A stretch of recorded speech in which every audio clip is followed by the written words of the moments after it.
Welcome back. In today's episode, I'm going to narrate true Irish countryside disturbing and creepy stories. So remember to hit like and subscribe and share with your friends. Also, let me know where you're watching from. This happened 3 years ago, and I've never talked about it outside my closest circle. But it's real. I was there. I saw everything. It started when my best friend Caleb inherited an old caravan from his grandfather. The thing looked like a relic. Rust patches, cracked windows, the whole deal. But it ran well enough. We were both 22, burnt out from college, and looking for something that didn't feel like routine. So, we hit the road. The plan, if you could call it that, was to head down through the Irish countryside. Caleb said he wanted to see the ancient sites without any tour groups in the way. I was in. So was our other friend, Jonah. We packed food, tossed the speaker in the back, and just took off. No route, no reservations, just vibes. The first couple of days were exactly what we needed. Empty roads, tiny villages, lots of stone walls and green fields. Every time we lost mobile signal, it felt like we were leaving something behind. There were no notifications or responsibilities, just us and the rolling green hills. On the third night, we pulled off near an old ring fort somewhere in County Cork. Caleb mentioned the townland name once, but none of us remembered it afterward. We parked the caravan and cracked open a few cans under the stars. That's when Caleb brought up the fairy ring he'd found on Google Maps. Locals only, he said, totally off the beaten track. I dropped the pin before we lost service. Seemed random, but we were bored and curious. Around 9:30, we piled into the caravan again and followed his offline map. The road narrowed quickly. Stone walls leaned in from both sides, and we hadn't seen a house in kilometres. But there were no street lights, just our headlights cutting through the dark. Jonah had fallen asleep in the back. Caleb drove, and I sat up front, eyes locked in on the road. And then we almost hit them. Two figures standing directly in the lane. Caleb hit the brakes hard, tires skidded, and the caravan fishtailed a little. We must have missed them, only by inches. It was a woman and a little boy, just walking, no torch, and no shoes on the child. The woman wore a long, dark shawl that looked heavy, almost like something you would wear to awake. Neither of them reacted to us. Didn't flinch, just kept walking, like they didn't see the massive caravan behind them. What the hell? Caleb muttered. Was that real? I turned to look at him. Did we almost just hit a child? There was no one around, no nearby houses, nothing but dark fields and a road that didn't seem to end. I pulled out my phone, and the GPS was frozen. Just a blue dot, sitting in a blank green space. Around no road names or landmarks. So we kept going. We were a bit unsettled, but sure, what else could we do? Eventually, we reached the spot from Caleb's map. There was a clearing with a dirt track, with a few caravans ready parked there. 5 or 6 maybe. We thought it'd be empty, but it was kind of nice that there seemed to be people around. They were running around with torches. A few were shouting, and one woman was sobbing. A child had gone missing. A couple rushed over the second they saw us pull in. The woman was frantic. Please, have you seen a little lad, fair haired, about 3, wearing pyjamas? He was with us just now, and he's gone. Something clicked in my chest. I turned to Caleb. The dash cam. We showed them the footage. When the woman saw it, she broke down completely. That's Sean. That's our son. They asked us to take them to the exact spot. So Caleb turned the caravan around, and 3 other cars followed us. Jonah woke up about halfway through and asked us what was going on. But we didn't answer. As we retraced our route, I scanned every patch of roadside, like my life depended on it. And then we found him, curled up, near a drainage culvert, crying. Caleb stopped. His parents ran and scooped him up. He was okay, just cold and scared. The guards came not long after. They called it an attempted abduction, but no one could explain how someone had gotten into the camp without being seen, or how the child had ended up almost a kilometre away from where he started. When they asked Sean what happened, he said a lady took his hand and told him to come for a walk. She said she'd bring him back soon. Then she told him to wait by the road and walked into the bog. Told him to stay quiet. We gave the dashcam footage over to the guards. 2 weeks later, we got it back. They had no leads or suspects, but I still remember her face from that video. The way she smiled, it didn't look right. It was just off. It looked like her face didn't know how to smile, like something had told her what a human expression should look like, and she'd gotten it wrong. I went back to that road a year later. Thought maybe I'd just imagined everything.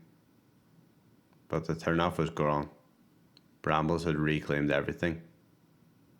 The ring fort was still there, but overgrown.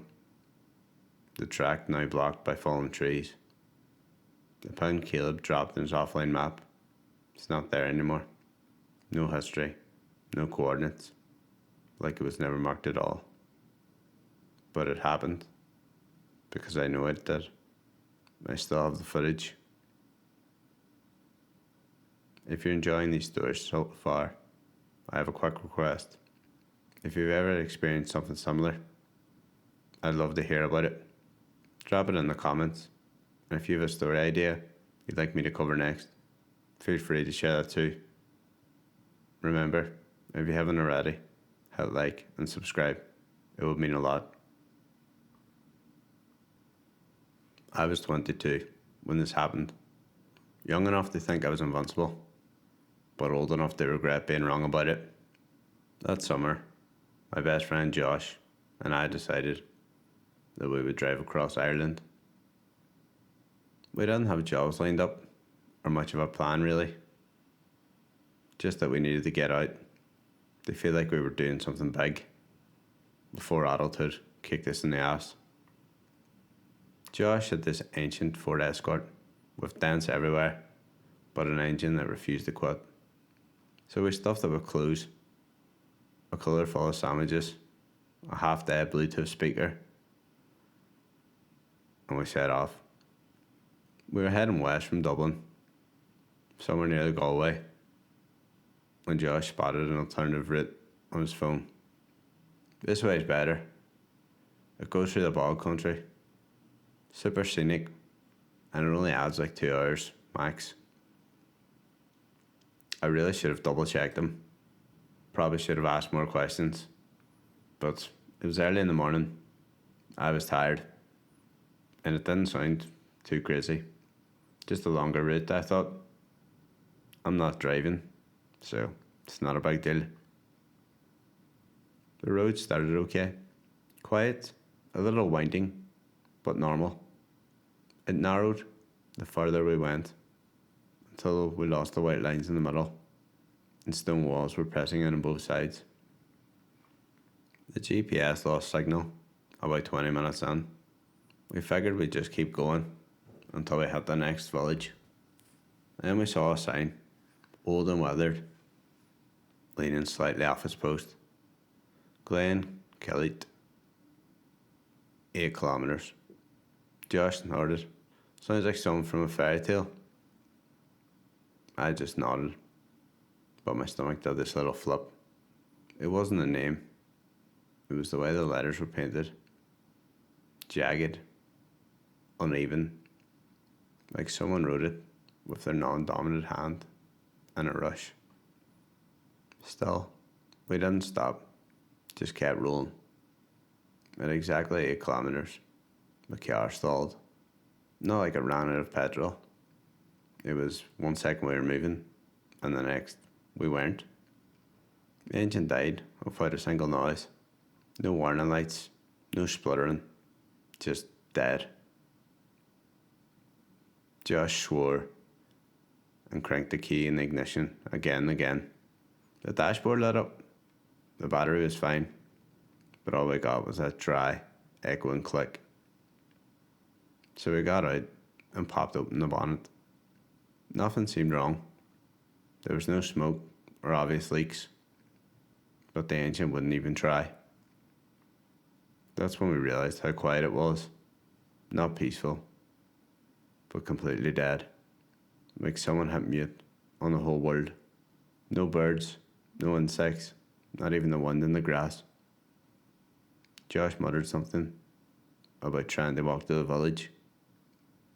I agreed, even though there was a part of me that already knew we weren't going to find anything. We followed the road with a torch, sticking close together. For a while, it was just empty countryside. But then the animals started showing up. First, a fox lying on the verge, mouth open, eyes clouded. No blood. Then a badger. Then a sheep. All the same. Like they'd just fallen over mid-step. Nothing messy, but just wrong. Josh stopped. He pointed at the fox.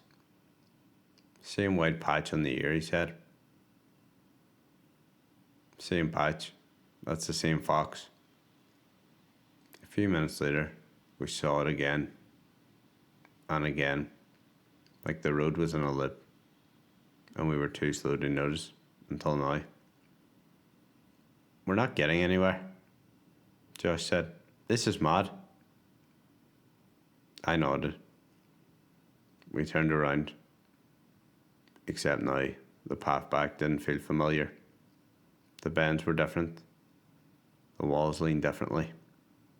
And I started noticing things carved into the stones. Initials, names we hadn't seen before. And one had a child's shoe balanced on top, just a single welly boot. Another had a pile of stones underneath, with fresh clay scattered all around. Then we heard it. Whispers. At first it sounded like just the wind in the grass, but there was a rhythm to it. Not English or Irish or anything I recognised, just low, steady chanting. The kind that gets to your spine, before your ears. We didn't even talk about it. We just ran, brambles scratching our arms. The torch bounced, then slipped from Josh's hand. He yelled once, just once. It was sharp and sudden, and then nothing. I didn't stop. Eventually I crashed into a clearing, out of breath, bleeding from somewhere on my face. The car was there, but it wasn't in the same spot. The passenger door was wide open. My bag was gone. And scratched deep into the bonnet were the words, "You brought him back." I don't remember sitting down, just that the car started on its own. Engine alive, lights on. I gripped the wheel, like it was the only thing holding me to the world, and I hit the accelerator. I drove for hours without stopping. Didn't even care where I ended up. Eventually, I found a gas station in a town I don't even remember the name of. I told them everything. They sent out a search team, but they came back empty. No trace of Josh. No record of any place called Glen Cathedral. They said people get turned around in ball country all the time.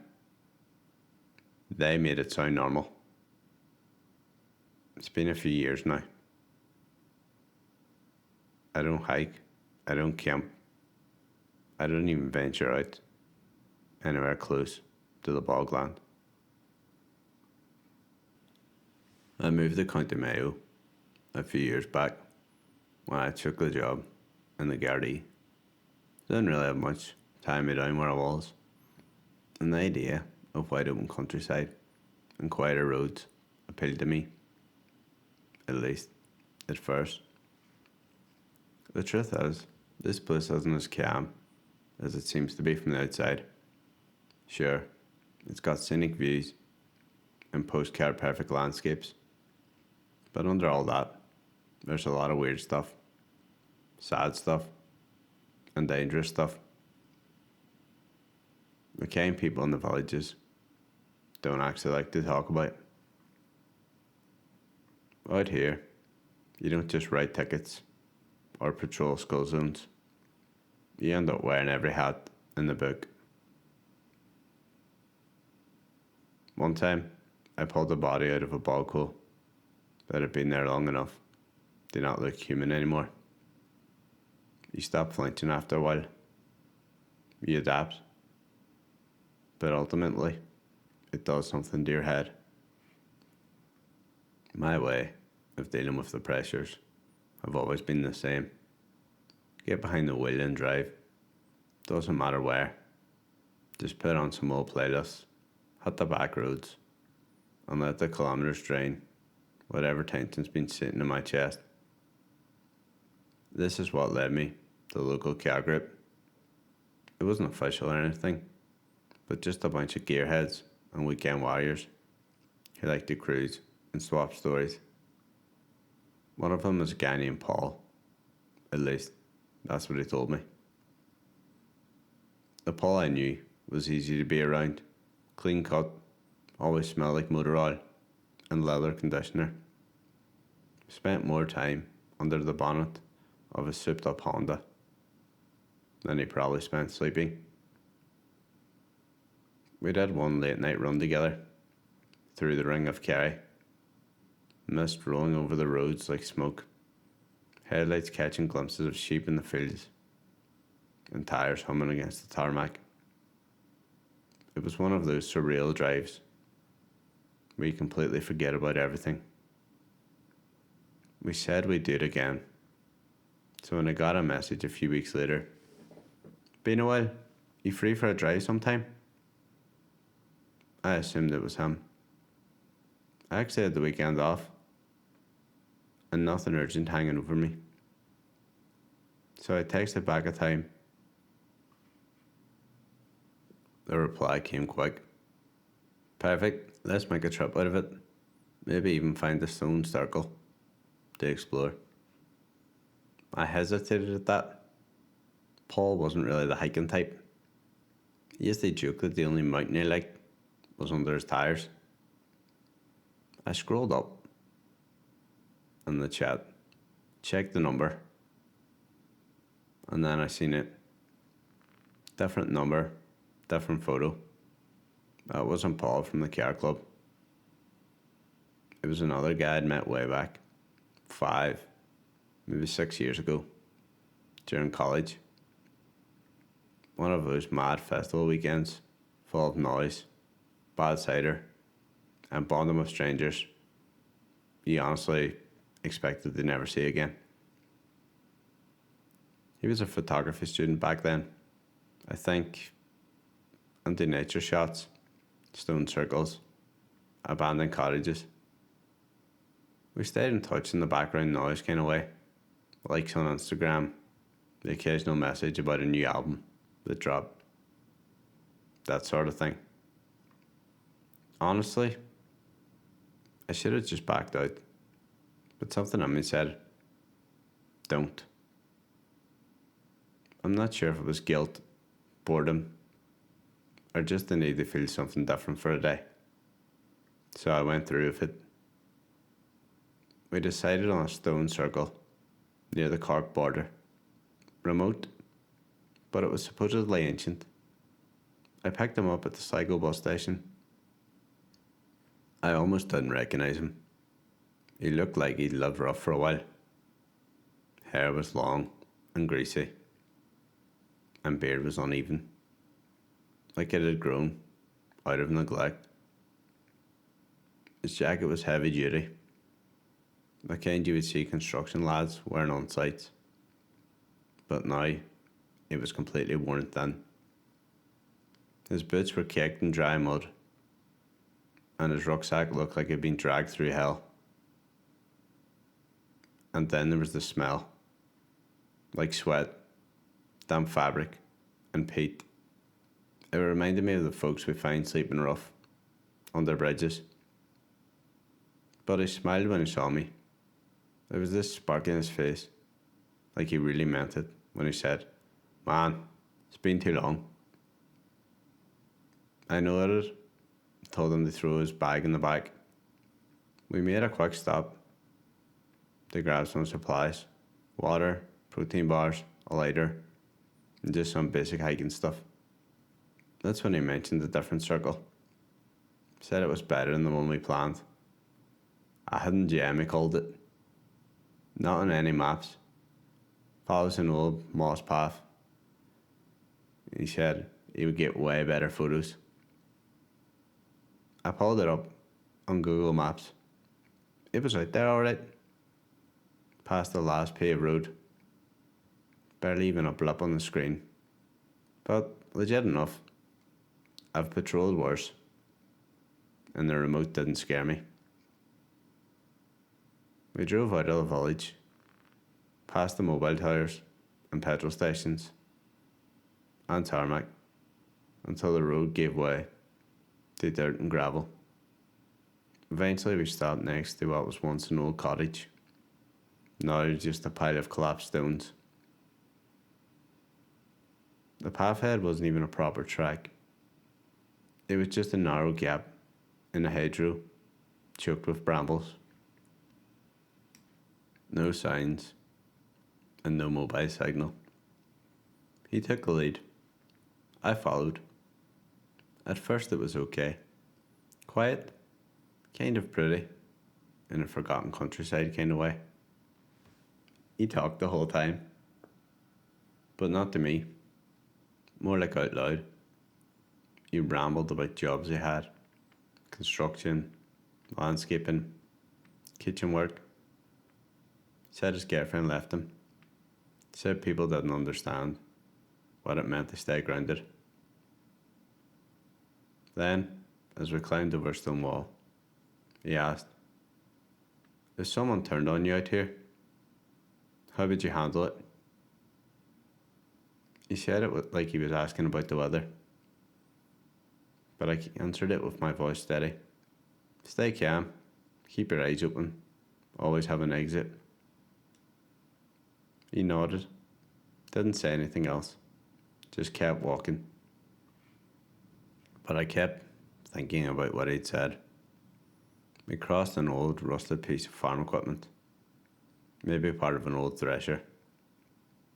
The track dipped down into a hollow and eventually reached this clearing with the stone circle. Ancient, moss covered and crumbling. There was a fire ring in the centre and what used to be a seat made from old stone slabs. He said, "This is it." I dropped my bag, started unpacking lunch, and told him to gather some kindling.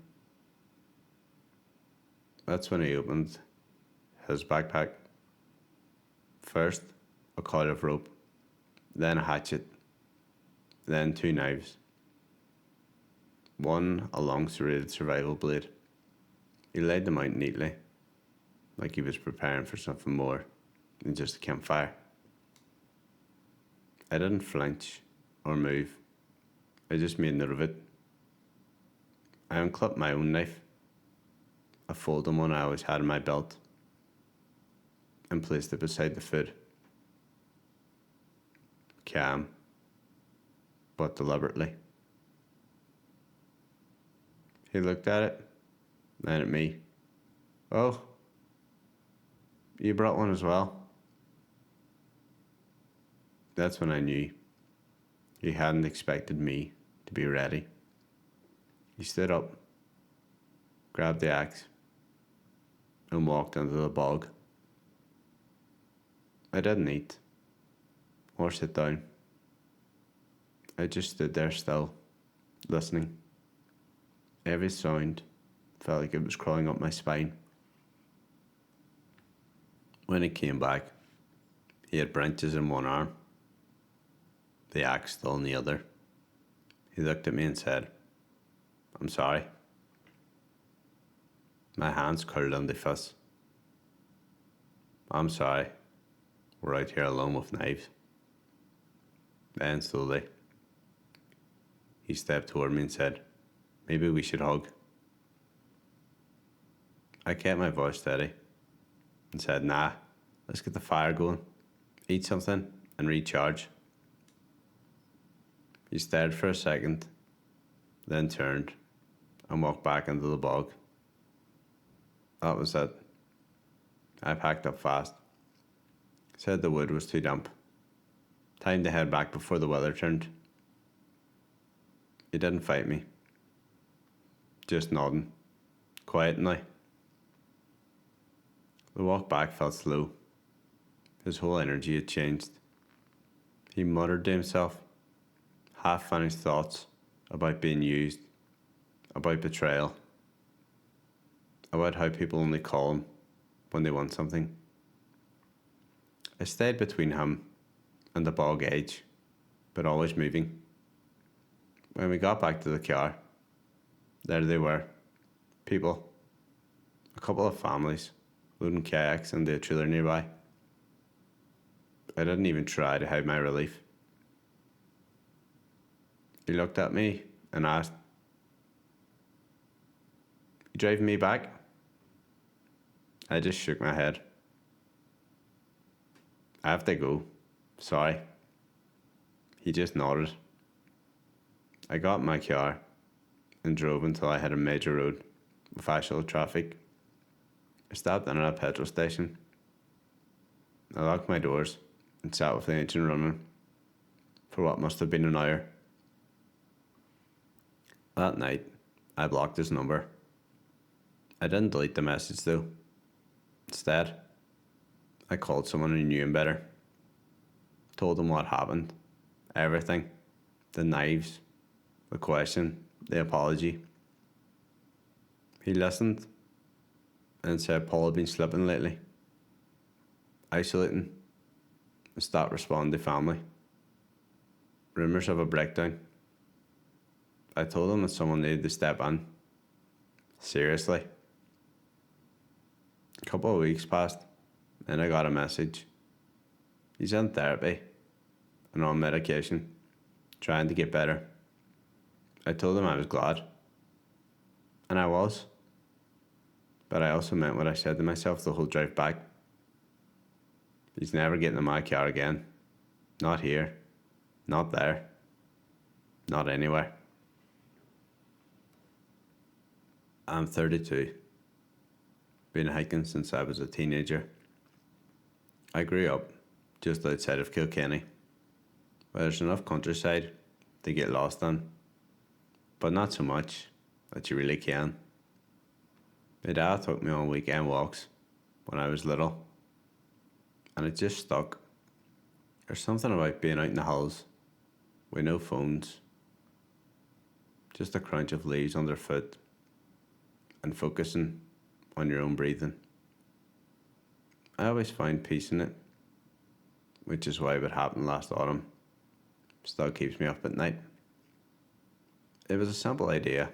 Me, my cousin Nate, and our mate Joseph doing a weekend walk out in the Wicklow backcountry. Nothing hardcore, just something off a beaten track. Nathan had been going through one of his rabbit holes online. He gets into weird stuff sometimes. Ancient Irish history, fairy paths, that kind of thing. He had found this old pilgrim's route, not marked, not official. Supposedly it cut through some really untouched parts. A lad in an old hiking forum had posted about it. So there was no GPS coordinates, just pretty vague directions, and a warning that it wasn't for beginners. Said it felt ancient and untouched, and that nobody else was ever out there. Nathan loved the idea. Joseph and I were a bit more sceptical, but ultimately, we both agreed. We've been talking about doing a serious hike for a while. This was just enough of a challenge to be tempting. We set out on Friday morning. It was about a 4-hour drive to get out there. In another half hour, creeping along a bog road until we had this rusted farm gate. Chained open, like someone had given up, trying to close it decades ago.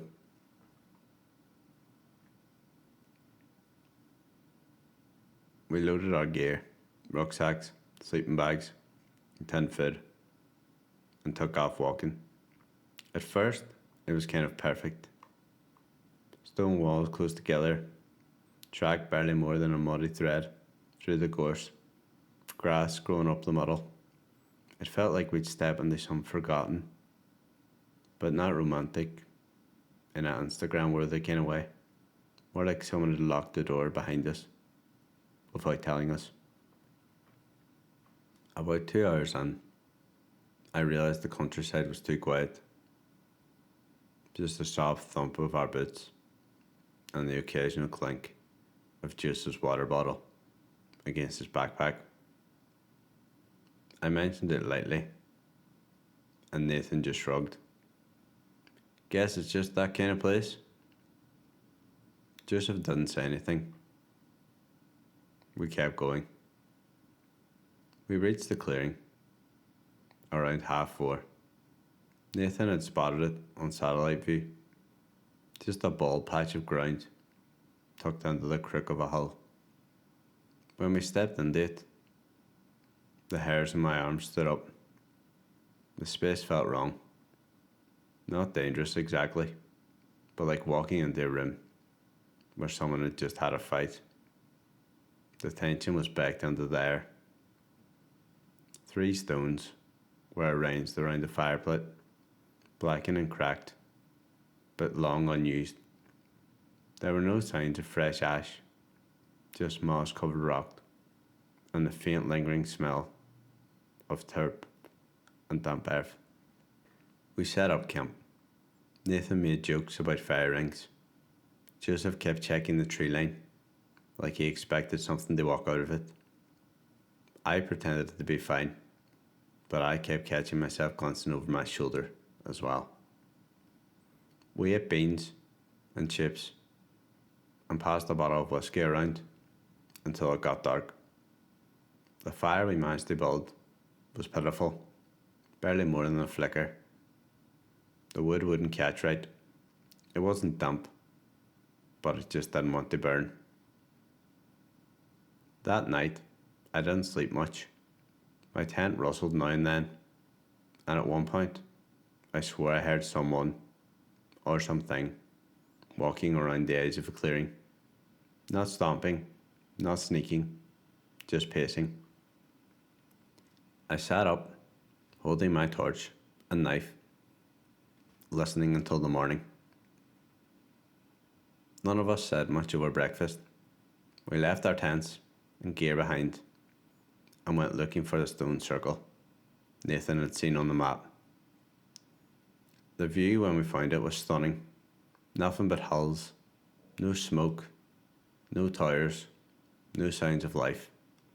Just rolling green slopes, fading into blue. We stayed there for a while, tossing snacks back and letting ourselves believe this trip was a good idea. Then we started back. This is when everything fell apart. We took the same track, or at least we thought we did. But after maybe an hour, nothing looked familiar. The walls were wrong. The stones were wrong. We passed a fairy ring none of us remembered. Then we came across a dried stream that we should have crossed earlier, but we hadn't. I pulled out my compass. The track was supposed to head south, but the sun was now on our left. We were going east. Joseph finally interjected with what we were all thinking. We're lost. Nathan argued it first, insisted we'd be fine, but his voice got thinner the longer we walked. And then we heard it. A branch. Not a rabbit. Not wind, but something much heavier. We stopped. I called out, just a simple, "Hello?" Nothing. We turned around, tried a different route. But after 20 minutes of walking, somehow we were back in the clearing. That should have been a relief, but one of the stones had been moved. It was subtle, but at the same time it was obvious. It had just been rotated slightly. I stared at it for a long second, and my mouth went dry. We didn't talk about it. We just started setting up for another night, pretending everything was fine. Joseph tried to light the fire. Same thing. Low flames, lots of smoke, and no real heat. We ate in silence. I caught Joseph grabbing the handle of his knife until his knuckles turned white. That night, the countryside went completely still. Not quiet, completely dead. At some point, around 2 a.m, I woke up feeling like I couldn't breathe.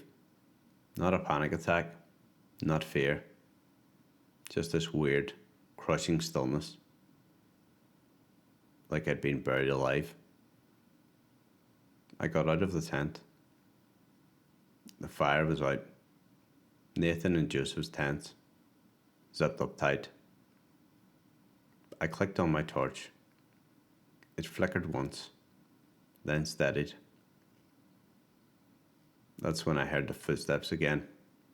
Slow, careful, circling around us. Then a sound from right behind me. A breath close enough that I felt the warmth of it on my ear. I spun around, light raised, but there was nothing there. I backed into my tent, stayed there until morning, knife in hand, heart hammering like a bodhrán in my chest. At dawn, Nathan and Joseph were already packed. No small talk, no "how'd you sleep?" We just packed in silence. As I rolled up my tent, Joseph let out this weird, low grunt and held something up. A small figure, twigs twisted into a crude human shape. Red thread wrapped around the arms and neck. It hadn't been there the night before. We put it in the fire and said nothing. The walk out was fast. No stops or breaks. Somehow we never got turned around. It was like the hills were ushering us out. Half a kilometre from the car, we passed a stone wall. Fresh carvings. 3 stick figures. 1 tall, 2 shorter. No initials, just crude, upright human shapes. Nathan didn't stop. Joseph didn't look. I stared for maybe a second. Too long. We didn't speak about it after. Nathan moved away to Dublin. Said he wanted to be closer to civilization. Joseph quit hiking altogether. And me? I still get outside, but I stay on marked trails now. I stick closer to villages, and I never go into hills that don't want me to be there. I've always been into walking. Not the Instagram, a waterfall kind of walking, but the real stuff.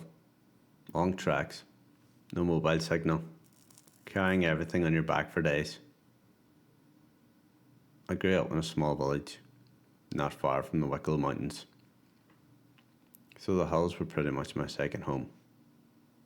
I knew the tracks, the moods of the mountains, even which bridges caught the worst of the wind on a bad day. It was like a language I never had to learn. It was always just there. Last autumn, things in my life got loud. Work was mental.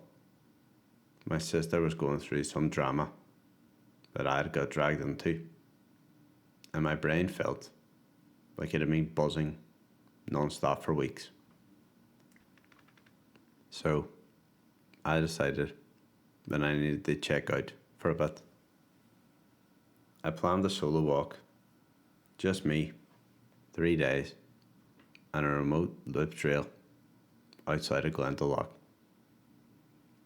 It's not one of those tracks you find in a guidebook or top 10 scenic walk list.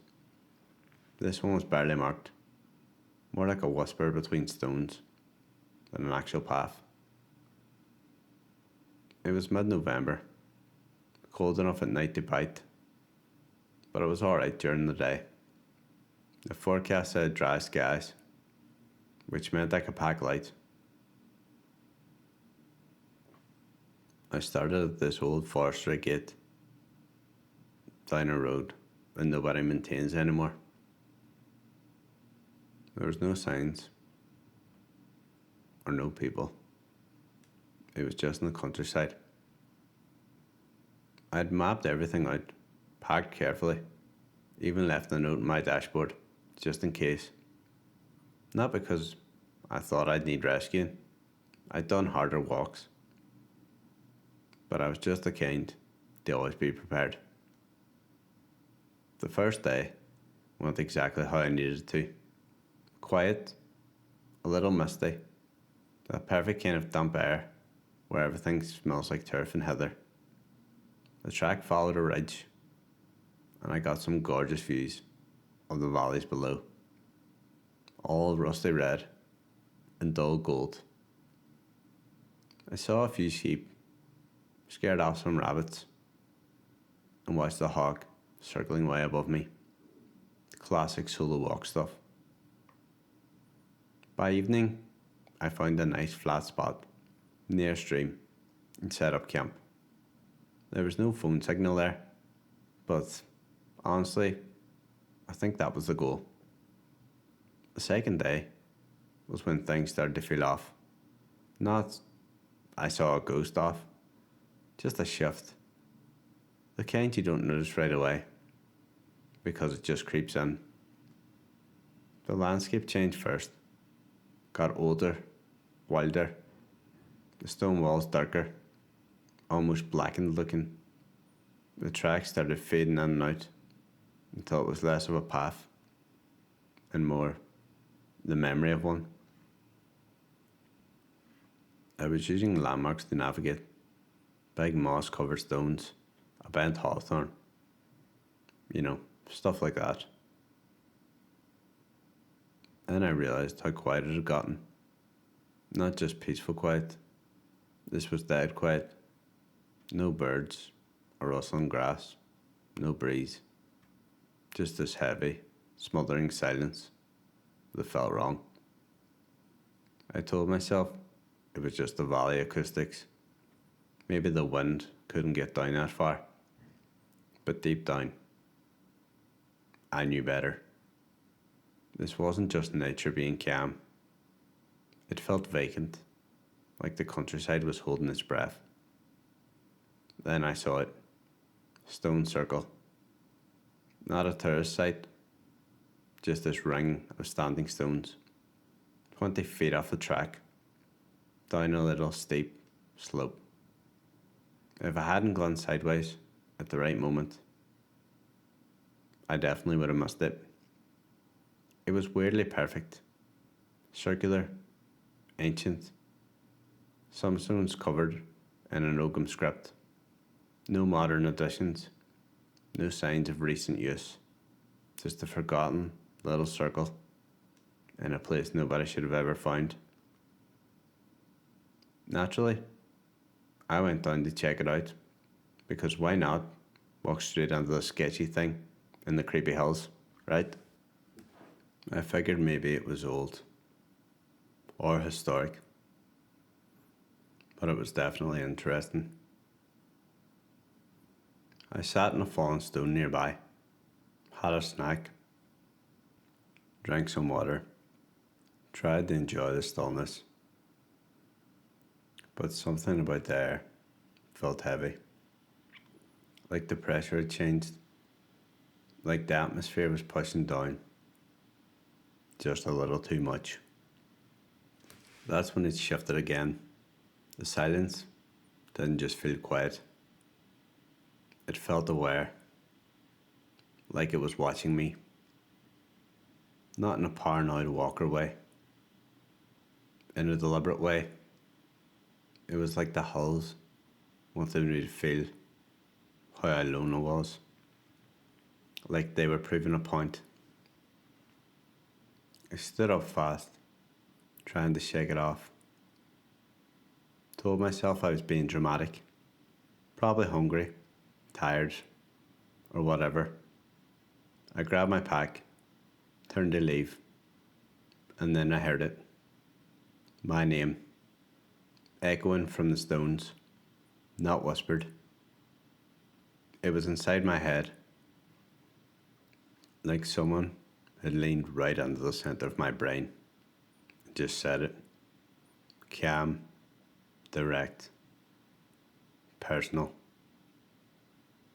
I froze completely. Tried to think of explanations. Memory glitch, stress hallucination. But it wasn't distant or dreamy. It was here, real and present. And then bam, something shoved my pack hard. I fell forward, caught myself against a stone. Instinct kicked in. I whipped around, heart pounding, fist half raised, like that was going to help. No one. There was nothing there. I just stood there for I don't know how long, just listening. Every part of me now alert. I didn't hear branches cracking or animals running off. I didn't even feel wind. Just stillness. And whatever pushed me, it felt like a hand. It was solid and real. I just ran. Didn't check any bearings. Didn't care really. Just started scrambling uphill. The slope was brutal, but I didn't stop.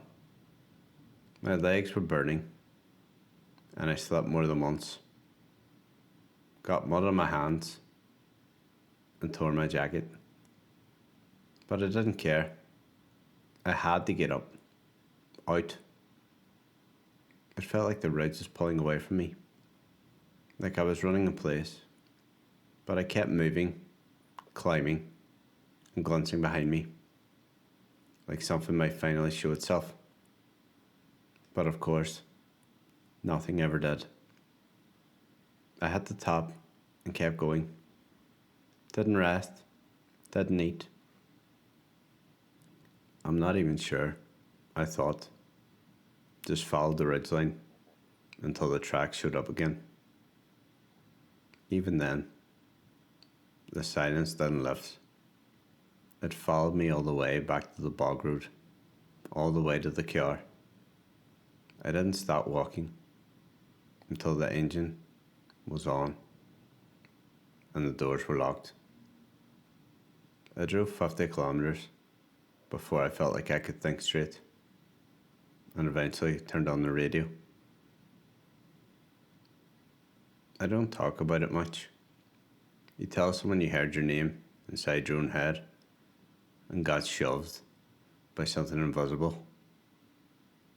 They look at you like you need sleep or therapy. Maybe I did. I still might.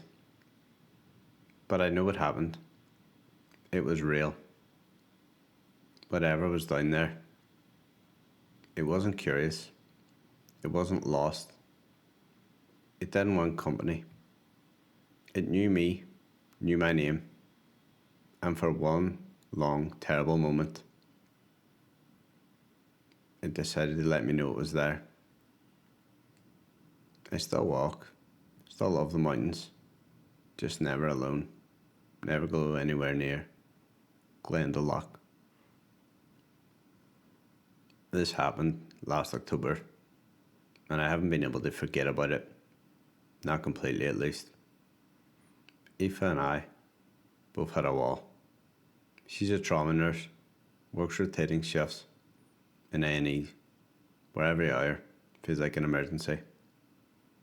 I, on the other hand, work from home, doing freelance design stuff.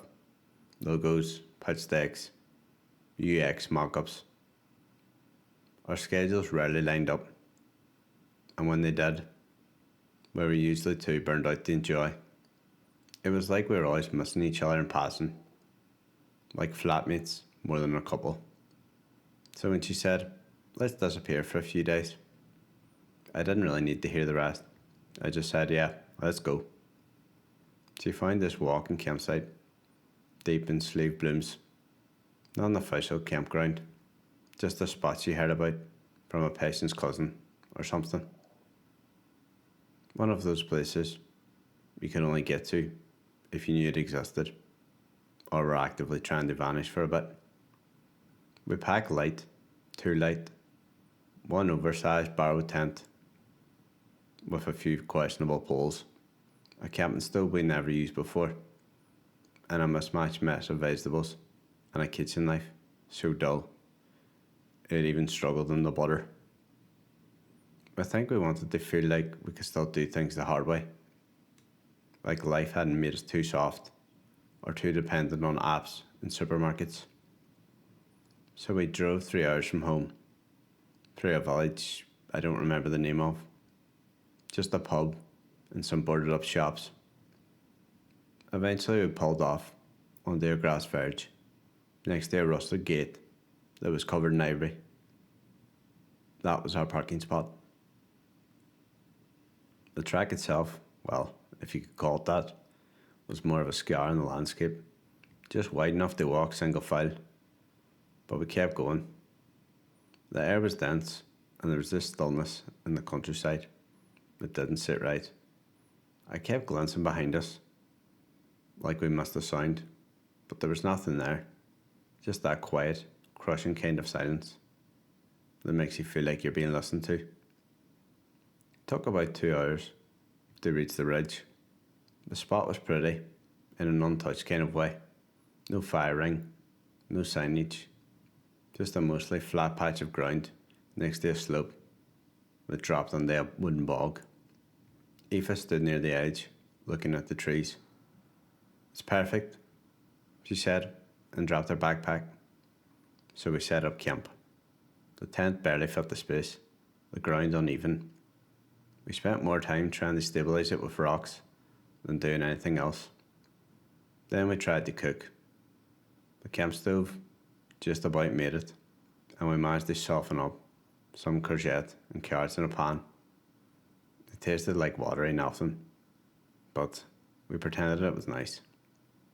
We didn't talk much that night, just sat by the fire, staring into flames. But the silence wasn't peaceful. It was off. There was like no sounds anywhere. It was just the pop of damp wood and the occasional shift of fabric as we moved. I remember saying, "It's too quiet." Aoife turned to me and said, "Well, that's kind of the point, isn't it?" We went to bed early. She fell asleep right away, but I didn't.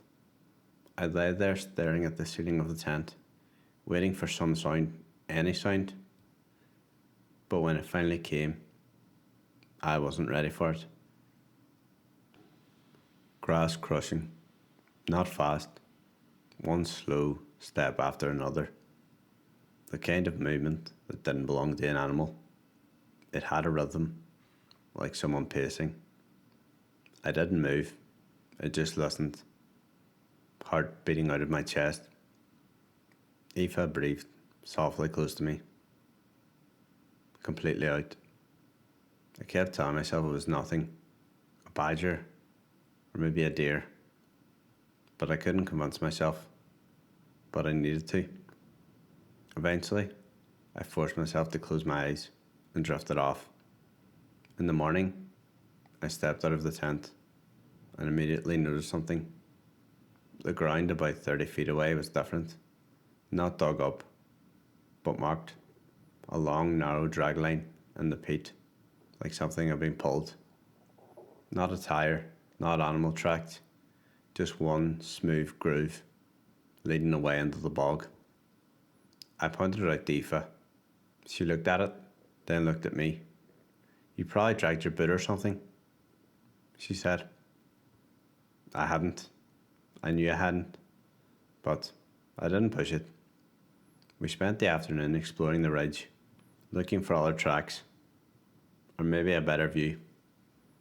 The bog up there felt older than the rest, wilder and darker, like it had been left untouched for centuries.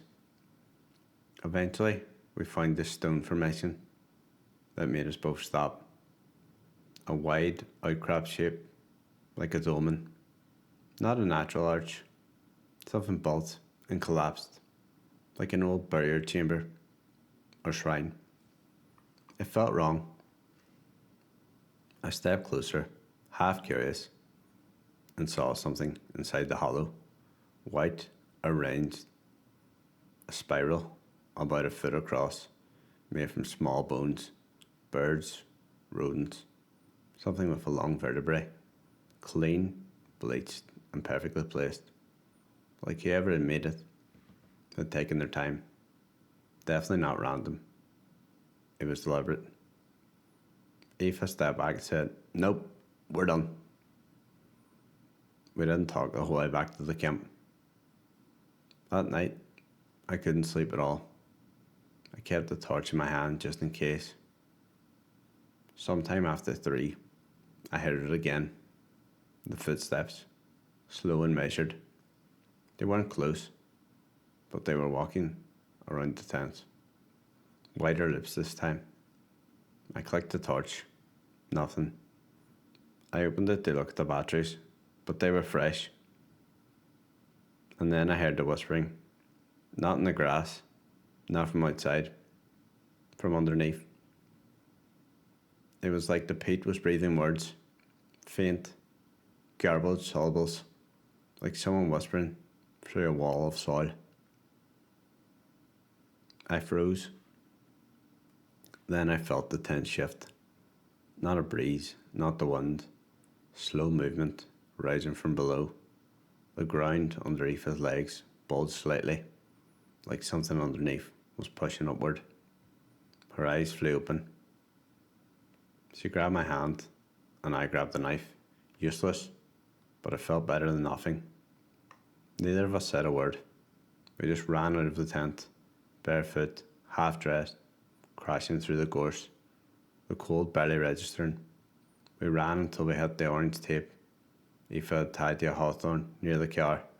Then we stopped, panting and shaking, and just started listening. Nothing followed us. The bog, still, too still. At sunrise we went back, packed up in silence. The tent was intact and our stuff was fine, but the earth beneath the tent, flat again, smooth, no sign of movement, no trace of what had happened, except one thing, carved into the trunk of a tree nearby, fresh and deep, was the same spiral, the same one made of bones. It hadn't been there before. We hiked towards the car, not speaking the entire way. Halfway through the drive back to Dublin, Aoife broke the silence. She said, "We're never telling anybody about this." I just nodded and said okay. And we didn't.